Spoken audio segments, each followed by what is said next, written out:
First of all, we want to thank the Apple Store for having us and thank all of you guys for coming out tonight. It really means a lot. And yeah, so Christene and I wrote a book. It came out yesterday. Yay. We're really excited. It's a book with words in it. It has words in it and pictures. I have to move my chair because I can't see anybody. I'm sorry. There we go. Can you see? You're blinded by the glory. That's good. Sorry. Yeah. So when we, when Christene and I started Refinery29 with our partners Philip and Justin, we felt like the voice of fashion was very prescriptive. It was very top down, and we knew from our own experience that style was an evolution and really about self-expression. And the two of us have gone through so many different iterations of how we dress, and made some questionable choices in the meantime, and are definitely some more embarrassing than others.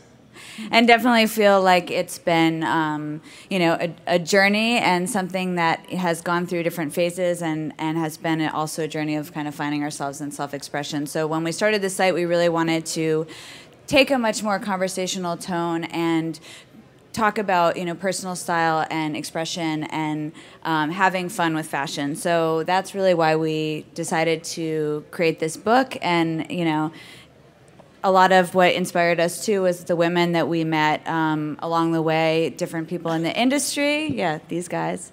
Different people in the industry who were really fearless and kind of challenged the conventions with how they dressed and the way that they talked about style. And that's why we chose these guys. They're all incredible luminaries within the industry, but also people that are in this book. We have jobs. And on the cover. And on the cover of the book. We have a cover star in our midst. Yes. Yeah, you do. First and only time. So the other thing we wanted to talk about too is sort of the root of the book is really wanting to create a really comprehensive resource for great outfit ideas, because obviously all of us face innumerable getting dressed challenges every day, whether it's just for work or an interview or a rainy, crappy day like it is today, let alone these really fancy occasions where we really have to kind of turn it up. Bring it. Yeah, exactly, bring it. So I would love to start with Laura. Hi, honey. Hi. Thank you for being here. Thank you. I'm working this new hot look, by the way. It's called the soggy trouser. You can take the sogginess almost, a half a foot up your pants if you really work it. So that's my tip. So you're the executive editor of Harper's Bazaar. Yeah. Obviously, a certain kind of expectation comes from that in terms of dressing the part. You have a lot of events that you go to. Your Instagram, which is exhausting. It seems a little exhausting, but what are some of the basic challenges that you face every morning when you're thinking about getting dressed? I think when you've worked in magazines for a long time, and I think you guys will understand this, there's this sort of understanding that you have an understanding, if that makes sense. Like, I could wear jeans every day, you know what I mean? But I'm going to wear jeans with a certain heel, or I'm going to wear a cool sweatshirt, or, all that sort of stuff. So there's sort of a given references that we all look at in our business, So if you're going to wear your jeans, it's going to be hopefully in a sort of artful fashion. So my go-to, if I could wear this every day, I would wear jeans and a sweatshirt every day. But we have to go to events and do black tie, and then I borrow things from people, which is, I always say this, it's a myth that fashion people just get given all these clothes and can buy all these clothes. We borrow. Thank God we have friends. And we sort of, you go and you're kind of fashion dragged to these sort of things. I don't dress like that day to day. There's girls that do dresses and skirts better than I ever will. So my challenge, I guess, is, I've been at my job long enough that you earn also, I think, a certain sense of command, and you also settle into your style. So this is sort of my jam, and I stick to it. But if I have to go to an event, that's when I'm always like, oh, God. So that's the thing. And other girls, it'd be so easy to wear a nice dress, and jeans are a challenge. So that's my thing. Hi, guys. I'm Aya, and I would say I have different uniforms for the different scenarios that I find myself getting involved in based on my job. Normally, if I'm going to a client meeting where I need to not show up like a wet dog, I usually try to keep it together and make sure that I look really professional and clean, and normally I'm wearing black.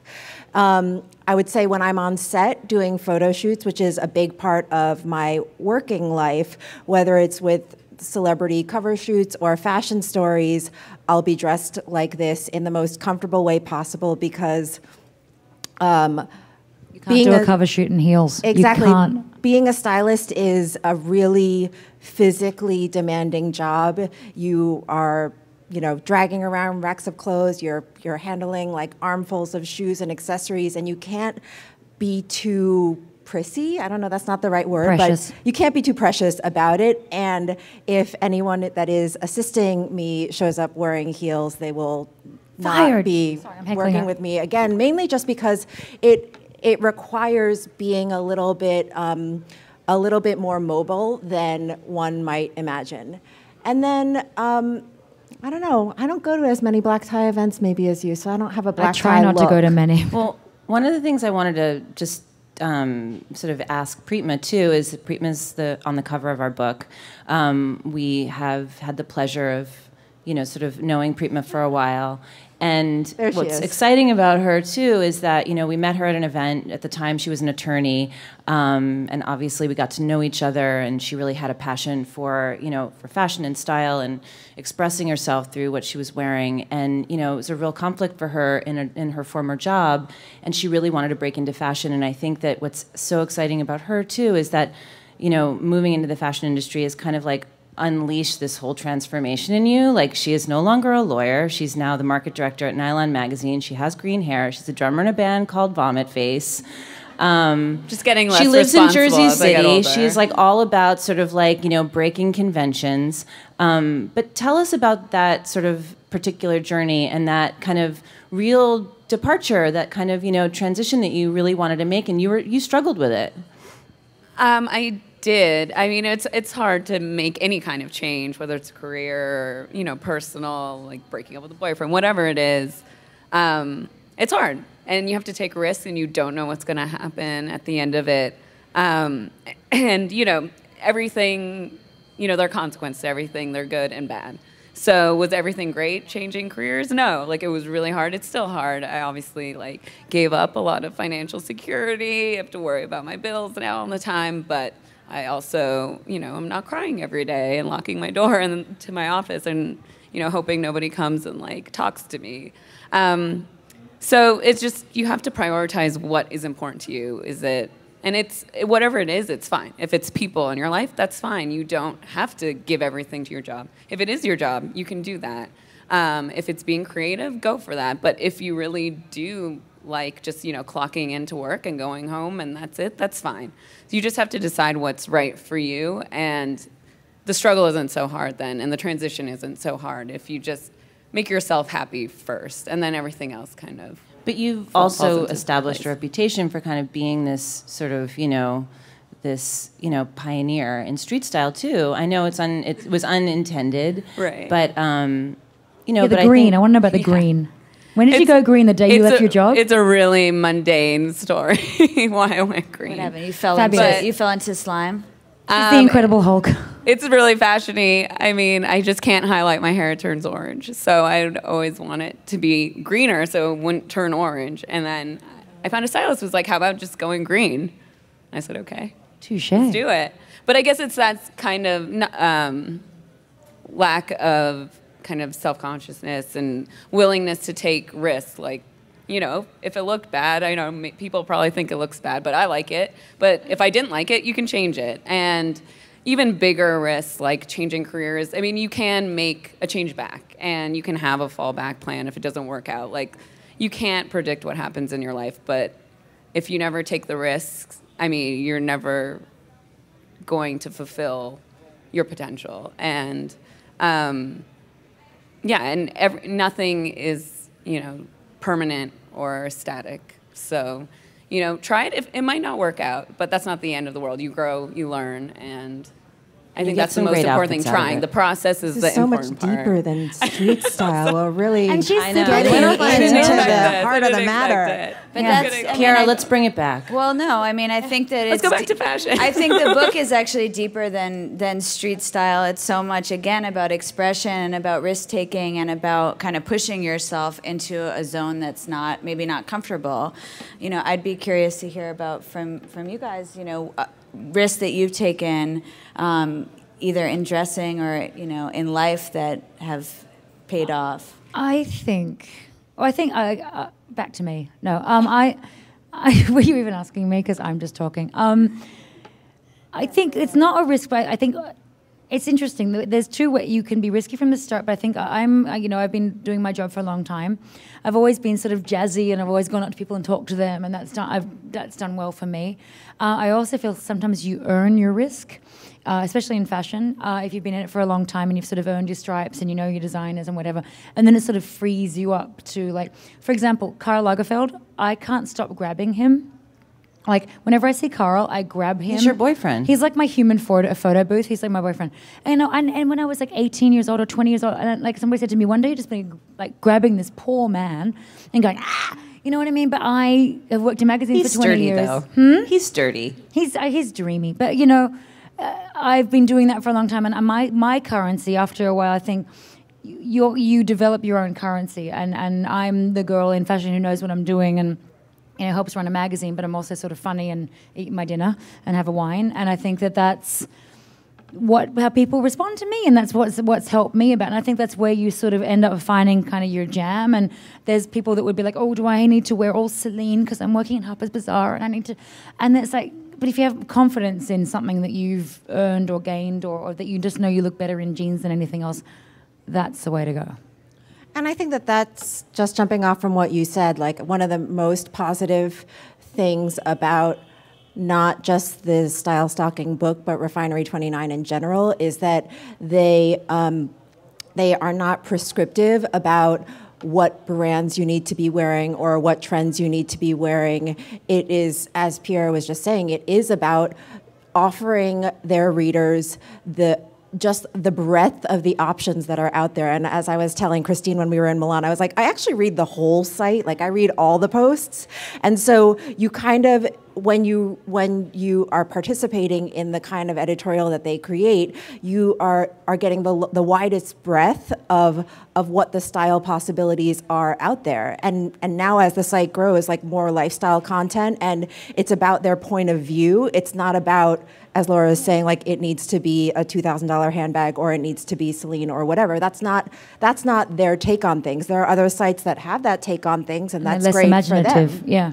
And when it comes to this book, there has been, we're very excited to hear your questions, but one of the things that I wanted to highlight about it is that there has been this whole evolution of street style books, which I think began with Fruits, which also had... I really thought you were talking about actual fruit. Sorry, go on. No, maybe Fruits was a book of, which if you don't own it, you really should. It's still awesome, which was a book that documented the Japanese street style in Harajuku in like the late 90s, early aughts.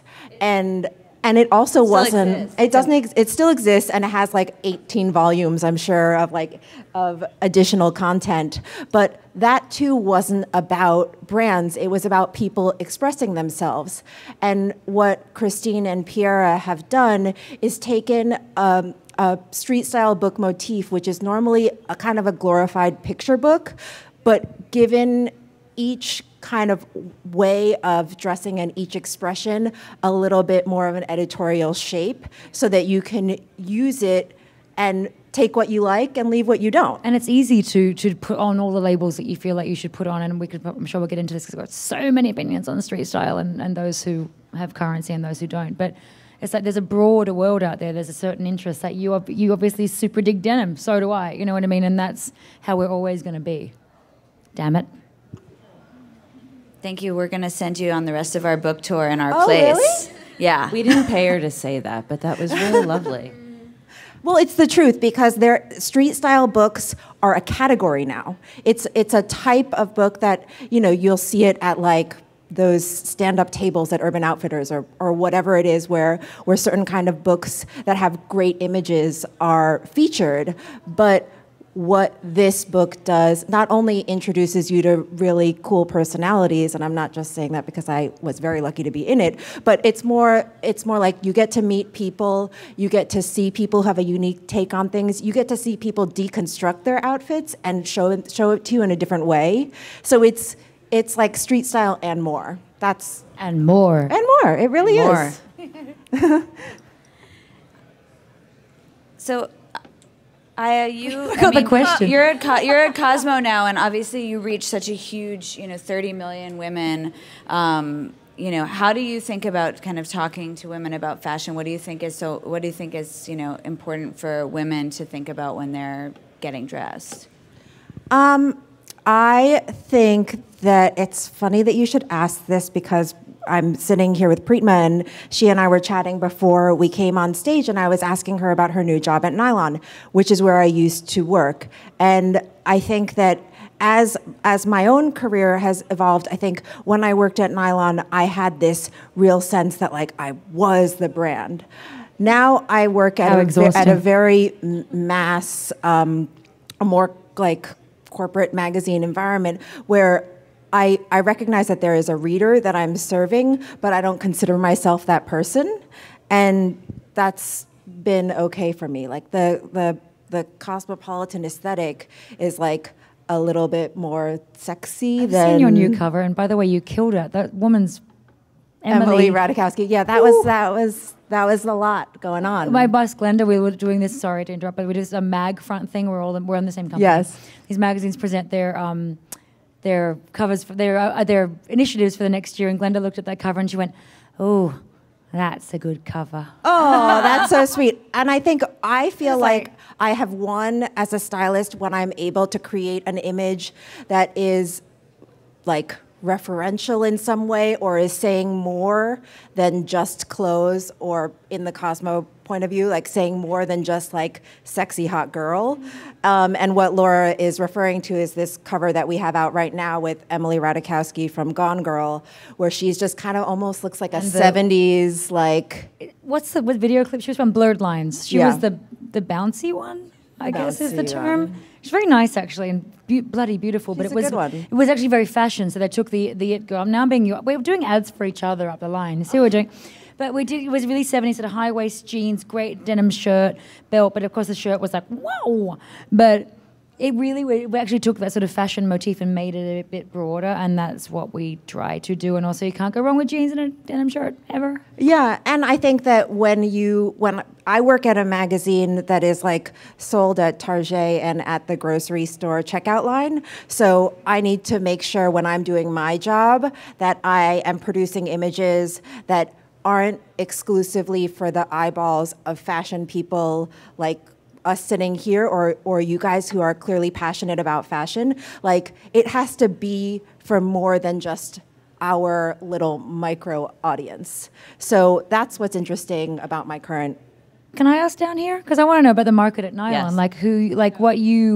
Because Nylon, I always read it because, again, I'm like old. But, I read it and go, oh, God, those jeans are really good. And so how is doing that sort of informed your style, and how much of that stuff do you see? This is my third week, so I don't know if there's much change yet. But, just whatever magazine I have worked at or whatever fashion project I'm working on, I think I try to look at it through a lens of like empowering whatever that reader is. You have to think about who the audience is. It's not for you. It's not for your best friend. It's for the person that you're targeting with a magazine. And a good magazine has, a coherent vision about who they want to read it. And there's nothing wrong with that. And I think it's good, and you can edit in a great way then. But I think it should still be about empowering that type of person and have them be like the best version of themselves that they can be. And even if there's like service articles saying how to wear this or that, I just hope people take that as a recommendation just to experiment with it and work it into their own lives. So when I'm doing anything, and I think Nylon's even a better place to do that because it is so free. You're allowed to experiment there. It's not as corporate or hierarchical. So it's really great because the content you can put in there can really convey that sense. And I think readers should take it that way too. You shouldn't take it as a Bible, even if it says how to do this. You don't have to take it literally. Like, just have fun with it, and maybe take that one, cut of pant from that, or like that one, button-up shirt, or that one trench that has like a cool detail. It doesn't have to be the whole thing. You don't have to dress in all one label or one look, or a look that's been presented to you. It's just to get inspiration and go from there and kind of Unless you get a really good discount, then maybe you should do a one. I think If it's on sale, then it's On sale's fine. well, in terms of experimentation, like for me, like when I was a teenager, I got really into shopping at this one thrift store, and I bought an Amish bonnet, like a '60s mod coat, and these disco boots, and I like to wear that all together. Yes, all at once. I'd be curious, you know, I know Christene and I have seen each other through many style evolutions, although she didn't get to witness that one, unfortunately. I wish. You know, Did the Amish bonnet get all the boys? It got all the girls. Well, I love that. I mean, in a magazine, it has to be a little more coherent when you present an idea, but real life doesn't have to be. And I think that's something people are losing with maybe being so image conscious, like with the internet and putting yourself out there. I mean, you don't have to look like an editorial, and you shouldn't. You shouldn't make sense necessarily. Like, you can like things that seem disparate, and you can still be like I think that actually makes you an interesting person. You don't have to just be the uptown girl or the downtown girl or this or that. I mean, it's great to look to those tropes to, like, if you want, like, an element of it. Like, if you're feeling, like, a little prudish, put on your Amish bonnet. Put but on then your you're, bonnet, like, girls. a little disco-y, too, and put on your sparkly But boots. don't you notice that, like, But- some of these street style people now, and it's this calculated Right. Well, I wanted to mention style. I wanted and to you're mention like, something you about so street rehearsed style. that for weeks. Sorry? No. I wanted to mention something about street style because I think it's obviously a big part of the book. A lot of the imagery, most of the imagery in the book was drawn from photography that we'd taken during Fashion Week, and street style is like such an enormous sort of like global phenomenon now. It's a business, but what I think is wonderful about it, which I think in some ways we've sort of we've lost this sort of essence, is that it's really about expressing yourself, and it's about celebrating all of the weird and wonderful things you like to wear that just appeal to you. But I would love to ask one of you, whoever wants to respond, just like, what do you think some of the, advantages or disadvantages of street style? Because it is really predictable now. We just got back from, I just got back from Europe, and it's intense. It is like, literally, it's like going to war, because being outside those shows, and you've been there, I mean, it's like, it's really, there's just, someone's gonna get it's like squashed. Beyonce's arriving at a show. There is like a pack of paparazzi and street style photographers. It's just so overwhelming. We're And I running think it does in put a lot traffic. of pressure on you, not just for people that have to go to shows to report on them and to obviously bring, information back to their, respective magazines or websites, but people, like you, who are just interested in looking at what people are wearing. It's not necessarily always realistic. And I think that's the bummer about it. I was really of two small thoughts, very small thoughts. It really lost me when I only have small thoughts. Tiny thoughts. I was at a Valentino show a couple of years ago, and it really lost me. There was a girl in her borrowed Valentino dress, and she was in the Tuileries in Paris, and she was just twirling. She was twirling and twirling for these assembled photographers. She was just turning around, it was all staged, and I was like, oh, for God's sake. But that was sort Did of you like photobomb her? the apex. No, I couldn't. I just went. Because that would normally be my desire, but I had no. But what I do now, I have, I call them triple S's, street style star friends. One of them is Yasmin Sewell, who is a very groovy girl. Joe Hillman, who I work with. All of these girls. And now when I go to a show with them, I just go with it, because there's these hordes of people. And so I yell at the photographers, I go, over here, everybody, Yasmin Sewell, everybody. And my friends hate me, but they all come running, and I'm like... Because if you're just that's what they want. You may as well just own up to the fact that this is completely ridiculous, and there's a horde, and so just get your picture done, and we can all get on with our lives. But it's not very cool. But it's so interesting, because it really is a new industry, and it's something that's popped up. And I think in a lot of ways it's really great, because it's turning the focus onto how different individual women dress. In practice, it's exhausting. In theory, the idea of it, the diversity of it is great. But it's when everybody gloms on. It's like, I just want to walk on the sidewalk. Well, I think it popped up because it felt more relatable than looking at the runway, looking at models. These are, often teenagers that are 6 feet tall and yay big. I know, they look so great in the leather So jacket. I think seeing women with careers that are, wearing clothes in their own way and putting things together in their own way, it is and was, inspiring, which is how that industry kind of popped up. I still look at my friends like that and go, really? How did you get that dress I wanted? I want to be you right now. Anyway.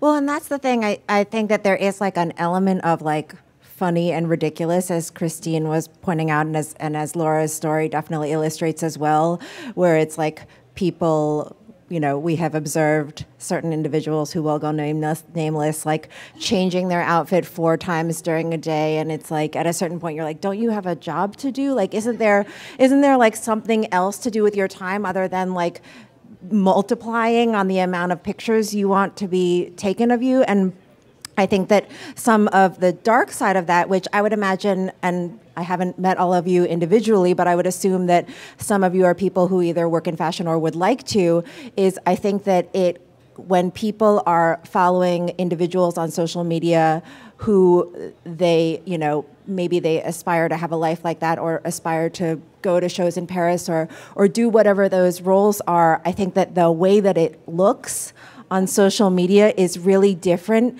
than the reality of living it.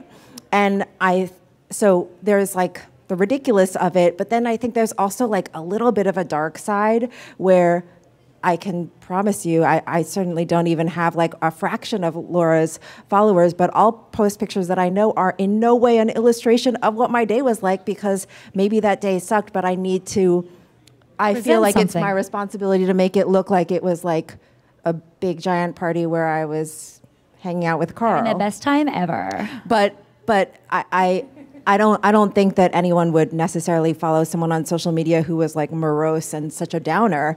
It's more just like I almost like wish that there was some giant disclaimer over the world of street style and the fashion industry in general, like a big banner that's like, it's not actually like how this looks. Or street style star X was preparing her outfit for 6 months. Right. You know, while we were earning money. I mean, I think, you know, in the book we did a mix of real ladies. We you know, purposefully chose a mix of women in all different industries and that are, you know, in fashion, not in fashion, but who really felt confident and who had a really unique way of expressing themselves. And have to dress for real lives, or teachers and mothers and, you know, and doctors and people that, you know, aren't necessarily in the fashion industry, but still want to, you know, do cool things when they get dressed in the morning. Yeah, we're always trying to find so funny in the magazines where it's like, so she's like, oh, we need a chic doctor. You know what I mean? So now I'm just going to go get your book. Is there a chic doctor in the house? A chic doctor in the house. Laura's feeling ill. I feel ill. I want to actually sort of direct this to Laura. Is Harper's Bazaar is obviously, it's a historic legacy magazine. It's incredibly influential. It's beautiful. It's inspiring. They work with some of the best stylists and photographers in the world. But most of the stuff you feature is really expensive. No, it's challenging. I get a lot of inspiration from magazines like that and British Vogue. And, you know, sometimes it does feel really unrealistic, you know, to sort of peruse the sort of September issue and then feel like, how am I going to sort of, you know, how am I going to be able to take that information and really make it work for me? Which is one of the reasons why in the book we wanted to kind of like show lots of different ways you could do tons of awesome stuff with things you have in your own closet. But how do you feel about that in terms of like those messages or that kind of, you know? To my sort of what I was saying earlier about how I borrow dresses, I can't afford half this damn stuff. You know, I mean, of course not. I'm in publishing.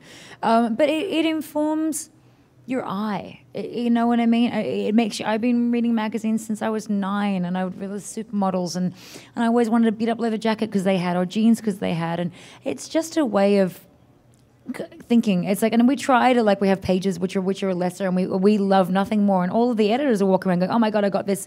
I mean, how many times Joe Hillman walks in and something and she's like, I got it from Zara. And we go, oh, cool. You know, I think that when you really understand fashion, you understand the nuances of fashion. And I think the least adventurous way to be in fashion is to spend all your money on that stuff. But if you know, for next season, like, I'm stoked that the 70s is in because I just love this stuff so much, and I can wear a stripy knit, and it's not a stripy knit, I can tell the difference. But and jeans, and that's cool. And I could get that from any vintage store. I could get that from H&M. I could, and as much as I want the Dries Van Noten full look. Maybe I'll get a top, but I won't be able to get that. We all do. But it's just it's information. I think that I sort of underthink it and go, yes, that is not my budget. Also, this particular look might date itself in 6 months, but it makes a real pretty picture and it shows something that people, designers are thinking. And then you spend your money on the good pair of shoes and the good handbag, you know, and the rest of the stuff you can kind of find your way. Is that your formula? Is that through. your advice? I just think that's, yeah. I mean, these are the things you're stomping around on them all day. Cheap, if you've got a cheap pair of shoes that lets you down and, like, you know, spend that amount of money, you can wear your jeans, you can wear a black pencil skirt, you can wear a great jacket, you can wear an awesome knit. I mean, I've gotten some of the best knits of my life from J. Crew or Uniqlo, or great cashmere from there. Like, there's just a great, I have one of my best camel coats is like H&M, and it was like $69. People always go Celine, they go, haha, no. You know, so I think the way of navigating fashion is understanding that there's ways to look classic, there's ways to look cooler, and you don't have to invest your life savings, and it's not the coolest thing to do anyway. So true. I think, to Christine's point too, in the book, we really tried to show things like one piece, three ways, different ways. You know, I think so much is, I walk into the office and I see, you know, Christine wearing, you know, a skirt over pants. And modern, or 3 coats at a time, or this 3 one's coats really good over with each layers. other. Look what's under there. You've got another thing under there. I know, and I was really hot at the start, but I feel. I know, good but look, now, look, so. you've got another bit. See that? There's a little one underneath. It's really a shirt under a coat. It's very exciting. But It's I not that think, radical. you know, you see something and it's, you know, it's not just about going out and buying a whole new wardrobe. It really is about kind of getting creative with what's in your closet and kind of coming up with new combinations. I would love to hear, you know, from... And one other thing, Yeah. can I just Go want ahead. to add on to it, is that one of the things that is a through line in the tone of how Christene and Piera made this book, and how they have all their editors create the stories on the site, is that there is like there's a friendliness and like a I'm on your team. It's weird because they're not friendly in the way that So they unfriendly. create their editorial, which is how they have been able to expand their brand past fashion into all these lifestyle categories, because it's about the attitude with which they and how they direct their, you know, ever-growing staff to speak to their readers. That is, as Preetma was saying, it's not prescriptive. It's more saying, like, here are your options. We're your best friend. We're on your side. And that's what is, when it comes to street style books or style websites, I think that some of the downfalls that other less successful sites have experienced is a tone that's either A, too salesy, which everyone at this point can smell a rat, or is overly prescriptive, and the way that they approach. You should. Yeah, and the way that they approach, it's what seems to me like everything that they touch is in a, I don't even know how to say it other than to say, like, we're on your team, like, and that's kind of in a world of fashion where it can sometimes feel really exclusive. They make it so that it's like we're all on the same level. Inclusive. Yeah. Well, thank you. That's what we're trying to do. Can I get one question quickly in for Preetma before we go to questions? So one of the things I really admire about Preetma is that she really doesn't give a shit what anyone thinks of what she wears. And it's literally like such a revelation to see what she's wearing at different events, because it's so inspiring to me, because sometimes it's thrift, sometimes it's an emerging designer that no one's heard of yet, sometimes it's something from a sample sale. So, you know, I would love to know a little bit about just like what your, you know, like what kind of like turns you on when you're like getting dressed in the morning, and like, you know, thinking about sort of throwing together these really, you know, kind of weird and very unexpected combinations, because you're kind of known for it now. Well, it starts with something very practical. I mean, I look at the weather, look what I have to do. I mean, I have to be comfortable. I don't like feeling, you know, I have to watch what I'm wearing, or, you know, because I think that affects your confidence and how you live your life. I mean, I think it's most important to feel good about yourself, on the inside, and then It never seems calculated to me. It always just I seems hope like you have it's like this not. sonar when you open up your closet. I mean, in the that's really morning. how it is. I'm very like visceral person, and I like to be that way. Like whatever it is, whatever I like, whether it's music or fashion, I just want to have a gut response because that makes me happy. Like I don't want to think. I overthink everything. We live in New York. You have to think all the time. You have to be on the defensive. I just love things that give you like joy without having your brain involved. You know, it's just like in your stomach, in your heart. So that's really how I go about it. And, you know, if I get a new idea, I want to try it out, then maybe I'll pull something together that feels that way or get inspired by a certain person and I want to kind of inject some of that into myself. That's as much thought as I put into it, but it's really like I try to be spontaneous about it because I think that's the fun in it. I have 30 seconds. Can I end with one thing? I would just love to know for everyone, like a speed round before we go to questions. Tell us the one thing that you absolutely have to have for fall, winter. Go. I love Cheap or expensive? Go. I mean, if anybody ever wants to get this for me, the Christopher Kane like cable sweaters are like gorgeous, but they're insanely expensive. Very fancy. Aya? I'm really into that gigantic teddy bear Coach shearling number. Is it faux or is it real? It's a real shearling, but it's like a sleeping bag of a coat, and it's an American brand. So I'm Patriot. Yeah, Patriot. supporting. Laura? I really love from last season with the last shows the Gucci collection with the big pink and blue, like pale blue furs. Whistles.com has faux furs, if you're into fur or not, regardless, but they're really cool. And I got a pink one, and it's like, it was really reasonable. And my boss, Glenda, who's just appearing in my conversation a lot tonight, she looks at it and goes, oh, that's good. And she got a blue one. So we're going to be like Tweedledum and Tweedledee. But I'm just saying, you can't go Gucci, you can go Whistles. Do you want to go, P? You? What's you? Am I going? Yeah, come on. Do it quick. What do you want for fall? I need want to a know. leopard print coat. Damn right. Can you tell me? Because I'm trying to get a good one too. I don't know where, Rachel where I Comey. should get it from. Rachel Comey has an Rachel amazing Comey, okay. faux fur leopard coat on her site right now. So it is Excellent. Aritzia, and it's Yes. super cheap. See? Perfect. Look at this. Look at us. Okay, so I'm go going to and get buy on my coats. phone Jump and in buy there. it right If now. you're not buying Okay. coats right now, do one on your phone while we're talking. We don't care. Okay. So we'd love to take your questions now if you have any. Thanks, everyone, for coming out. I just always had a question in the back of my mind. Who actually, I know there's different countries involved in terms of trend setting in Europe and everything as far as influences on America and even America and other countries. Who is really behind the trends, like whether like flannels coming back in or whether this or that? Who is behind it, and is there a shift that you see taking place as far as who's behind really that trend? We always wonder, like, when we're seeing, like, the shows, like, who got, like, everyone got the memo. It's like all of a sudden it's like pink or there's orange. And I always wonder if it's like this sort of like underground, you know, sort of secret society that's like telling them shears. But The Laura- collective unconscious. I think everything's an antidote to the season before as well. So if they're going to be like, I did great, then I'm feeling optimistic. But it's like that great monologue that Meryl Streep does in Devil Wears Prada about the cerulean blue sweater. You know what I mean? You don't know that in one day that was the fabric at the middle and the designer got that and he turned it into this and then it all filtered down. You know what I mean? I think that's sort of, and also, but the designers look at people on the street, you know, but they all sort of, it is really like this like equal and opposite reaction. It's like they've done this and they've also got to prove that they're moving along. So they moved from the 60s to the 70s. God bless them. Hi. So being in New York, we all have either really tiny closets or no closets. What do your closets kind of look like, or how do you deal with like seasonal swap outs, or like, you know, like sometimes I like have to hold back from buying because I'm like I just don't have space. Oh dear This God. is Christine's Yeah. I question. moved to New I have to Jersey. say, I need to take this so bad.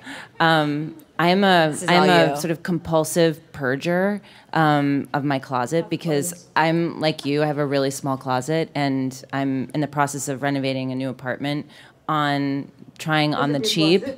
Exactly, for my closet. And I have this opportunity to design my closet, even though this one's not that much bigger than my current one.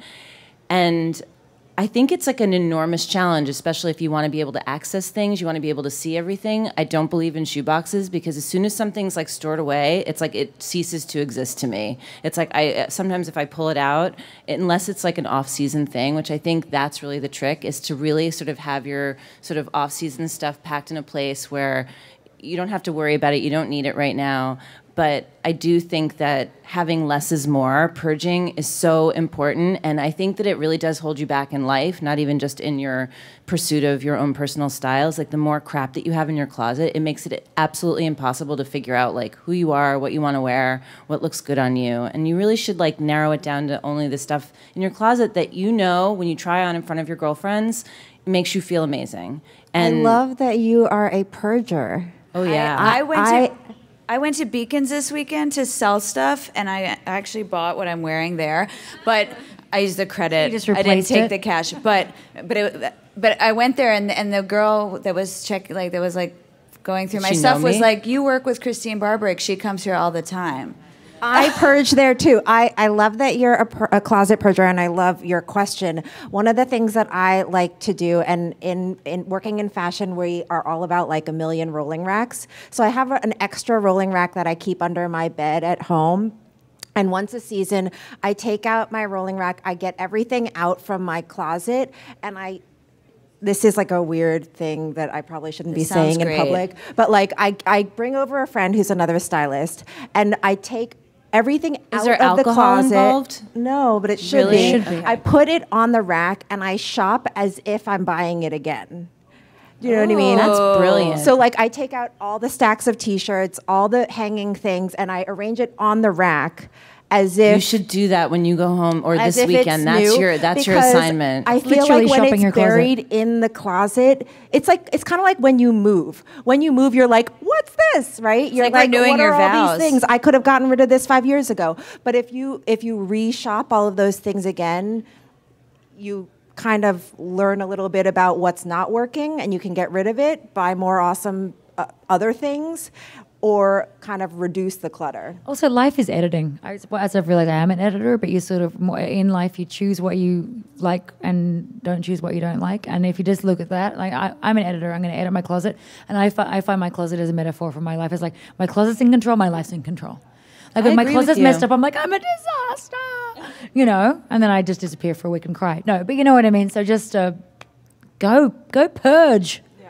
Do it now. Why are you still sitting I there? would add one thing to that. You have to try everything on. I think there's just like a lot of times we romanticize things in our closets. Like I love having that dress there, but you can't remember the last time you actually tried it on. You have no idea how it looks on you, and then finally when you put it on, you're like, I can't believe I've been holding on to this for as long as I have, and it's just like such a waste. So try everything. That's on. when the booze comes in. You should definitely do It's with true. this. Yeah. It's true. Anybody else?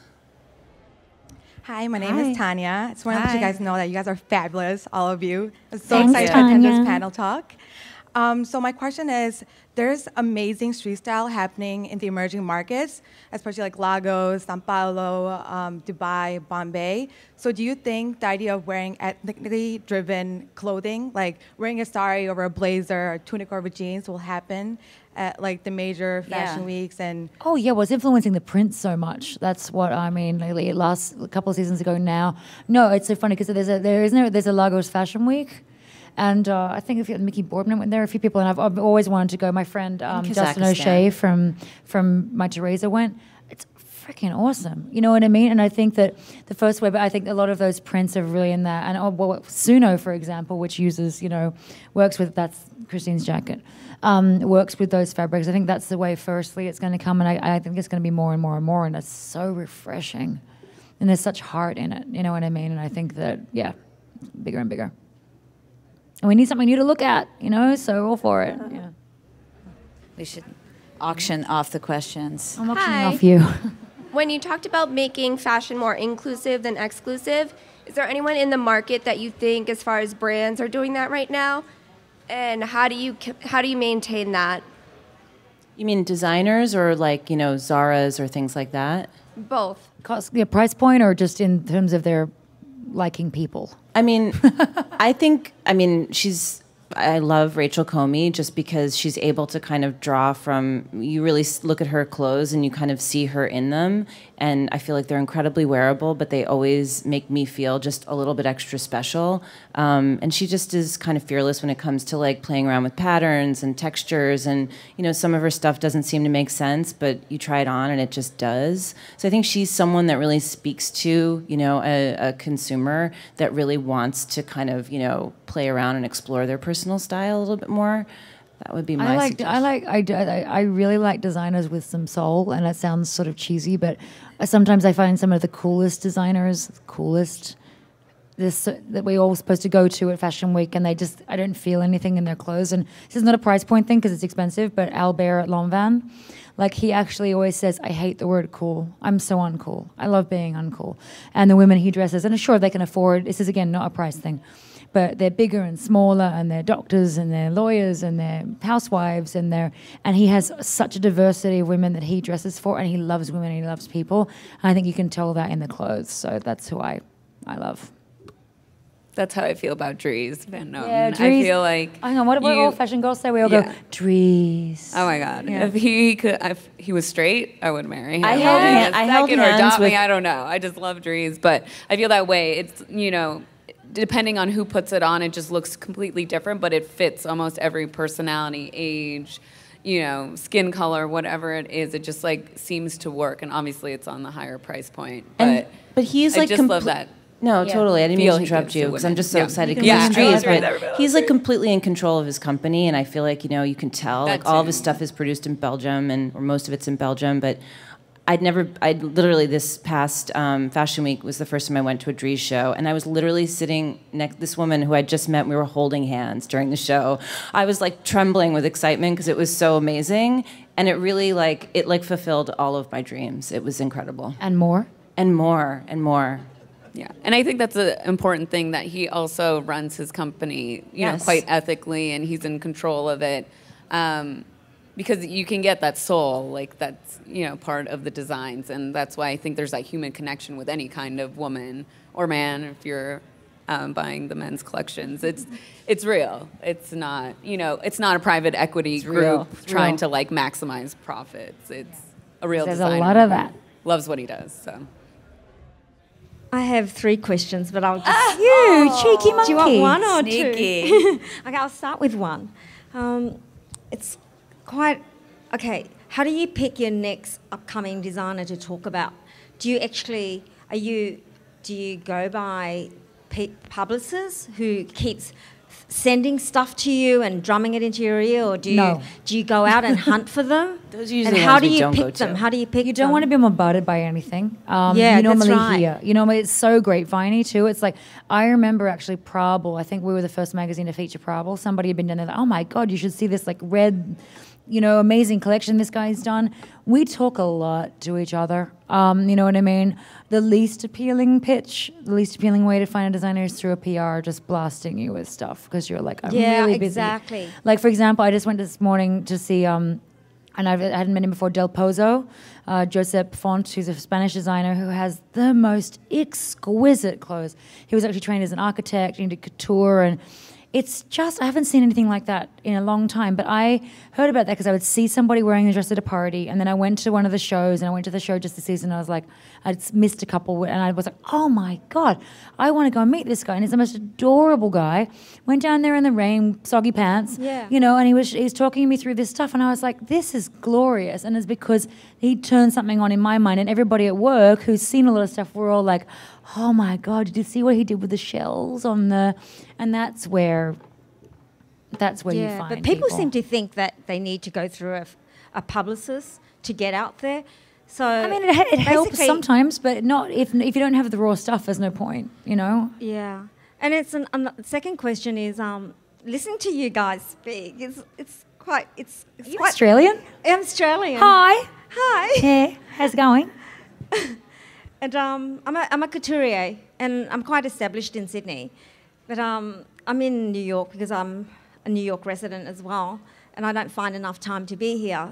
So it was when I heard about the event, I just said, yes, I'm in there. But the thing is, it's really quite lovely to see how simple and normal you guys are, because you're fashion directors, and you have this image of fashion directors as being very, like a lot of attitude. and to think that you were saying that you can't afford like amazing ball gowns and stuff, and you would think that designers would throw stuff at you. Oh, they do. I'm exhausted by it. You just don't wear them.